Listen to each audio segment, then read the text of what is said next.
Israel में इन दिनों भगदड़ जैसा माहौल है।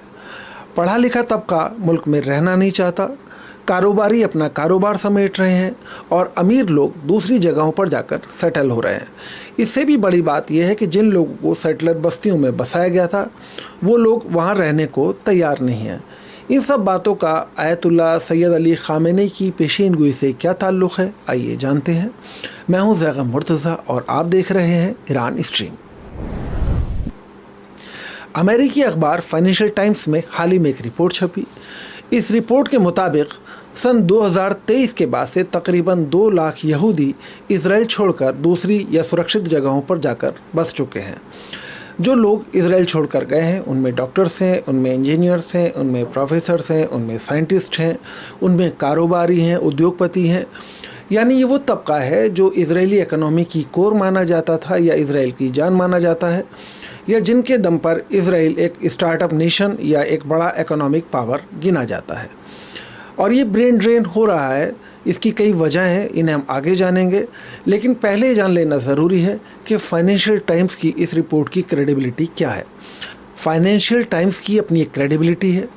इस अखबार को पूरी दुनिया में जियोपॉलिटिक्स, पॉलिटिक्स और अर्थ जगत की ख़बरों के लिए सम्मान की नज़र से देखा जाता है। कम से कम अमेरिका में इस अखबार को जो प्रोपेगेंडा या उस तरह की जो रिपोर्टिंग है उससे थोड़ा अलग इसलिए भी माना जाता है क्योंकि लिबरल है और आम तौर पर सरकारी नीतियों की भी आलोचना करता है। और इसकी ख़बरों को स्रोत माना जाता है अमेरिकी पॉलिसी मेकिंग के लिए। वहाँ के लॉ मेकर्स, वहाँ के पॉलिसी मेकर्स इस अखबार को बड़ी गंभीरता से लेते हैं।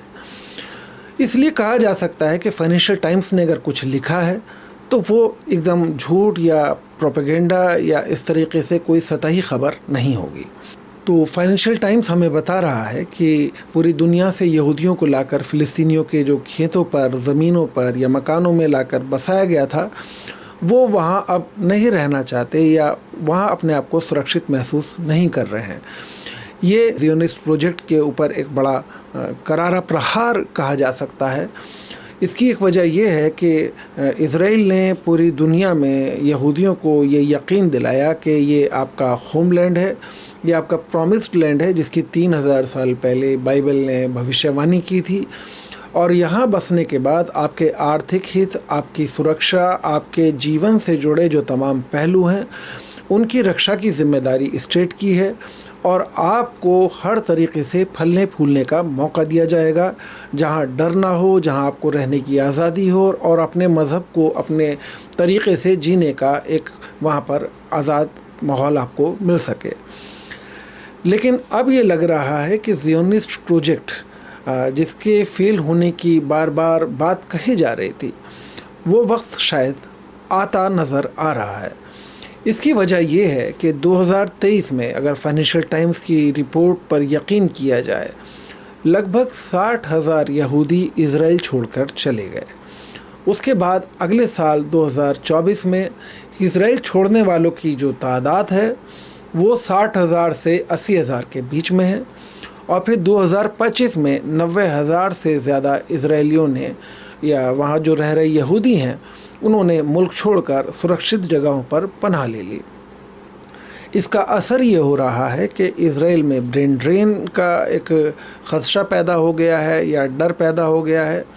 जो लोग इज़राइल को चला रहे हैं या जो उसके पीछे हैं उसके विकास के या जिनकी सलाहियतों की वजह से इज़राइल को सर्वाइव करने का एक मौका मिलता है, वही लोग अगर चले जाएंगे तो इज़राइल के लिए ये अच्छी खबर नहीं होगी। कम से कम जो लोग बेंजामिन नेतन्याहू की वॉर मॉन्गरिंग या जो उनकी जंग से जुड़ी पॉलिसीज़ हैं उनकी निंदा कर रहे हैं, उनका मानना यही है कि हाल में जो घटनाएं हुई हैं या 2023 में हमास का जो एक हमला हुआ इज़राइल के ऊपर, जो माहौल बनाया बेंजामिन नेतन्याहू और उनकी सरकार ने, उसका इज़राइली अवाम पर बहुत बुरा असर पड़ रहा है। वहाँ रहने के जो हालात हैं उनके लिए साजगार नहीं रहे। वो अच्छी तरीके से अपने कारोबार पर, अपनी शिक्षा पर या अपने ज़िंदगी से जुड़े जो मसाइल हैं उन पर ध्यान नहीं दे पा रहे हैं। और इसके लिए वो जिस मुल्क से आए हैं बेहतर ये है कि वहाँ चले जाएं और वहाँ पर नए सिरे से अपनी ज़िंदगी को शुरू करें। ये इसलिए इज़राइल के लिए एक बुरी ख़बर और भी है क्योंकि अगर इज़राइल छोड़कर जाने वालों की रफ़्तार कायम रहती है तो वहाँ पर जो प्रवासी संतुलन है वो तकरीबन अभी तो गड़बड़ाया हुआ है और आगे इसके और ज़्यादा ख़तरनाक स्तर तक पहुँचने की आशंकाएं जताई जा रही हैं। प्रवासन का जो संतुलन है उसे ऐसे समझ सकते हैं कि इज़राइली पूरी दुनिया से यहूदियों को लाकर नई सेटलर बस्तियों में बसाते हैं। रोज़ किसी का मकान कब्ज़ा किया, वहाँ पर एक नए नागरिक को बसा दिया नागरिकता देकर। लेकिन जो आने वाले हैं इज़राइल में अवाम, उनके मुकाबले जाने वालों की संख्या फ़िलहाल ज़्यादा है और ये असंतुलन इज़राइल और इज़राइली सरकार के लिए एक ख़तरनाक संकेत है।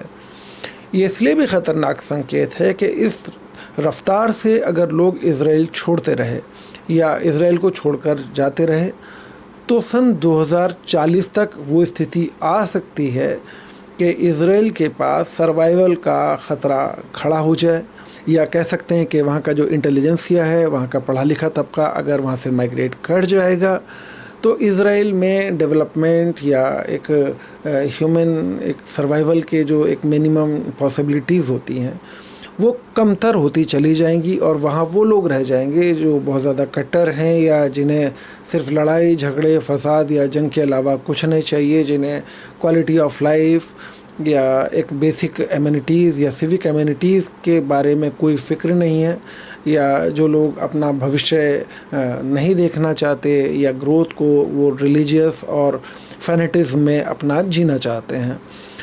तो इस तरह की जो ख़बर अगर आ रही है, इसको अगर हम आयतुल्लाह सैयद अली ख़ामेनी की पेशीन गोई के नज़रिए से देखें तो एक अलग एंगल हम देख पाते हैं। एक किताब है सैयद अली ख़ामेनी साहब की जो लेट आयतुल्लाह हैं, उनके स्पीचेस का एक कलेक्शन है पैलेस्टीन के नाम से। इस किताब में आयतुल्लाह ख़ामेनी फ़िलिस्तीन के सर्वाइवल, उसके डिक्लाइन और उसके फ्यूचर के बारे में अलग अलग मौक़ों पर अलग अलग तरीक़े से या एंगल से बात करते रहे हैं। ये पब्लिश हुई है इस किताब में। ये किताब दो बड़ी अहम बातें बताती है। एक तो सैयद अली ख़ामेनी साहब ने सन 2015 में एक पेशीन गोई की थी कि आइंदा 25 साल में इज़राइल अपने बोझ से भर भरा कर गिर जाएगा। दूसरी जो उन्होंने अहम बात कही थी, उन्होंने कही थी कि फ़िलिस्तीनियों का रेजिस्टेंस और उनका सब्र इज़राइल को ख़त्म होने पर मजबूर कर देगा। मतलब वो कहते हैं कि एक जो कन्वेंशनल युद्ध है या जो वारफेयर है, इज़राइल को ख़त्म करने के लिए उससे ज़्यादा इस बात की ज़रूरत है कि उसकी जो पॉलिसीज़ हैं, उसका जो डिस्क्रिमिनेशन है, उसका लोगों पर जुल्म है, उसके तशद्दुद हैं, उनके ख़िलाफ़ एक ग्लोबल माहौल बनाया जाए या एक जनचेतना उसके बारे में फैलाई जाए और फ़िलिस्तीनी उसका सब्र से और रेजिस्ट करें उन जुल्मों को और उनके ख़िलाफ़ अपनी आवाज़ बुलंद करते रहें हर प्लेटफॉर्म पर, जहाँ जहाँ भी जिस तरीके से उसे रेजिस्ट कर सकते हैं उस जुल्म को, उसे रोकें। तो आइंदा 25 साल में इज़राइल नाम का जो मुल्क है वो इस नक्शे से हट जाएगा। तो अब जो फाइनेंशियल टाइम्स की रिपोर्ट है, अगर हम इसे इस कंटेक्स्ट में देखें तो हम पाते हैं कि इस पेशीन गोई के बहुत सारे एलिमेंट्स इस रिपोर्ट में नज़र आते हैं। आयतुल्लाह सैयद अली ख़ामेनी कहते हैं कि किसी भी मुल्क में सर्वाइव करने के लिए, ग्रो करने के लिए या उसे अच्छा मुल्क बनने के लिए, शहरियों के लिए रहने लायक बनने के लिए जो सबसे अहम चीज़ें वो है अदल है, यानी लोगों के साथ न्याय है, लोगों के साथ बराबरी का बर्ताव है और लोगों के लिए ग्रो करने की, उन्हें डेवलप करने की या उन्हें आगे बढ़ने की सुविधाएं मुहैया कराना स्टेट का काम है। स्टेट का काम है एक बेसिक लोगों को घर, मकान या जो उनका रोज़ी रोटी, कपड़ा, उसके अलावा उन्हें क्वालिटी ऑफ लाइफ दे जिसे वो आगे बढ़ सकें और दूसरे मुल्कों के मुकाबले उस जगह को रहने के लिए बेहतर मान सकें। लेकिन इज़राइल ऐसा अपने नागरिकों को दे पाने में नाकाम रहा है। आयतुल्लाह सैयद अली ख़ामेनी साहब कहते थे कि Israel is an artificial state. ये कृत्रिम मुल्क है जो एक आर्टिफिशियल तरीके से बसाया गया है और जब आर्टिफिशियल जो मुल्क होते हैं वहाँ की आवाम का अपने मुल्क के साथ लगाव या हुब्बुल वतनी या उसे जो मातृभूमि से जो प्रेम का एक नज़रिया रखते हैं वो शायद नहीं होता। इसराइल के साथ इस मामले में दो दिक्कतें हैं। एक तो उसकी आवाम का बड़ा तबका डुअल सिटीज़न है, यानी वो इसराइल का भी सिटीज़न है और जिस मुल्क से आया वहाँ की सिटीज़नशिप उसने नहीं छोड़ी है। तो ऐसे में अगर इसराइल में उसके लिए हालात साजगार नहीं है, रोज़ाना जंग का माहौल बना हुआ है, रोज़ाना खदशा है जान जाने का या वहाँ पर ग्रो करने का की अपॉर्चुनिटीज़ ख़त्म हो रही हैं, वहाँ पर एजुकेशन, वहाँ का इंडस्ट्रियलाइजेशन या वहाँ का जो इकनॉमी है वो कोलैप्स कर रही है, तो फिर जाहिर सी बात है वो अपने मुल्क लौट जाएगा या उस जगह जाएगा जहाँ पर उसे बेहतर सुविधाएं या बेहतर जीवन की उम्मीदें होंगी। और ये खाली इजरायली के साथ नहीं, पूरी दुनिया में मानव जाति या ह्यूमन रेस उसकी एक टेंडेंसी यही है कि वो हमेशा बेहतर की तरफ या अच्छे की तरफ अपने आप को लेकर जाता है या वहाँ बसने की कोशिश करता है जहाँ उसके और उसके बच्चों का सुनहरा भविष्य हो। इसराइल में जो हालात हैं, और कम से कम पिछले 10-15 साल में इसराइल ने अपने पड़ोसियों से लगातार जंग करके लेबनान में, सीरिया में, ख़ुद गज़ा में या वेस्ट बैंक में, उसके बाद ईरान के साथ वॉर में, और उससे भी आगे बढ़कर मतलब जो उनके अपना अब अलाइज माने जाते हैं कतर में, कोई ऐसा नेशन नहीं है। और अब हाल में टर्की के साथ उसका जो कन्फ्लिक्ट है वो ये साबित कर रहा है कि इज़राइल लगातार कन्फ्लिक्ट में रहना चाहता है, वो पीसफुल नेशन नहीं है। अपने पड़ोसियों के साथ उसका जो बर्ताव है वो उसे बार बार कन्फ्लिक्ट में लेकर आ रहा है, और ये कन्फ्लिक्ट इज़राइल के एग्जिस्टेंस और वहाँ की आवाम दोनों के लिए ख़तरनाक है। और कोई भी नागरिक चाहे कितना भी लड़ाकू क्यों ना हो, वो एक हद के बाद या लड़ाई की एक लिमिट के बाद वो थकना शुरू हो जाएगा या वहाँ से मूव करना शुरू करेगा। और इज़राइल में फ़िलहाल फाइनेंशियल टाइम्स की जो रिपोर्ट है वो यही बता रही है कि लोग लंबी लड़ाई से उकता चुके हैं, उन्हें शांति चाहिए, उन्हें एक अच्छा जीवन चाहिए और उन्हें ग्रोथ की अपॉर्चुनिटीज़ चाहिए।